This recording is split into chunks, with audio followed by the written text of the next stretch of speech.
Opinions and stories around the game we love, told by your favorite storytellers. Stay up to date with all things cricket. Subscribe to Cricbuzz's YouTube channel and press that bell icon now. It's Cricbuzz chatter, Adam Collins and Mike Hussey. The day when England were able to fight back. It didn't look like it before lunch when losing 3 wickets on 36, but Johnny Bairstow, Mike, quite outstanding. 103 not out, England's first centurion of the series, and a gutsy ton at that.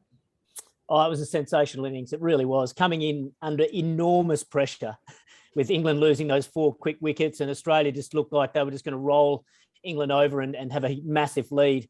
It did look difficult out there for the English batsmen early. It was seaming around everywhere. There was uneven bounce, and they were very confident. But the way Stokes and Bairstow played, building that partnership, it just turned the tide slowly, and a magnificent effort from Johnny Bairstow. Totally deserved that 100 at the end. It was really interesting the way he tried to attack Nathan Lyon and put him under pressure, and that sort of got his innings going. And he was running out of time at the end of the day, but thankfully got there right off the last over. Yeah, reminiscent of Steve Waugh here in 2003. So from 36 for 4, it ended up being a 128-run stand between Bairstow and Stokes.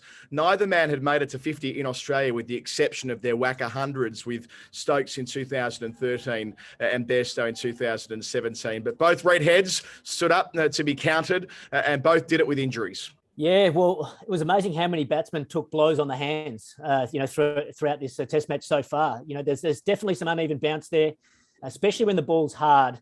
But Stokes was a little bit lucky along the way. They had that ball that came back and hit the stumps, but didn't remove the bails, which was unbelievable to sort of see. But the way Bairstow just sort of stuck at it, he was getting hit everywhere, all over the body, all over the hands. There was one in particular, a nasty one that hit his thumb, and I feared the worst actually. But thankfully, it looks like it's not broken, and he was able to continue. And it was just a fighting innings, a punchy. And fighting all the way, and he really counterpunched along the way as well. So it was great to watch. And look, it's given England a bit of a chance, I guess, in this test. Yeah, thoroughly giving themselves the chance to counterattack. In a way, they were liberated by having Mark Wood coming in at number 8, swinging from the get-go, a runner ball 38, I think it was in the end. Unlucky to get out via DRS. But Bairstow, it's like he was playing for Sunrisers Hyderabad at different points there. He was just trying to swing as hard as he could, and he's such a capable white ball player.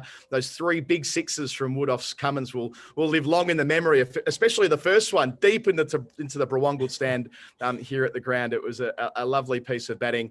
On the Australian bowling front, there was an extraordinary passage of play before lunch. I think it was 53 balls, 3 wickets. The score stayed on 36. It's just the squeeze they can put on opposing teams at the moment, not least Scott Boland. Yeah, and they're just working as a collective group, which is just unbelievable. I don't think they bowled a bad ball in that period. The ball was new. It was seaming around. It looked extremely difficult.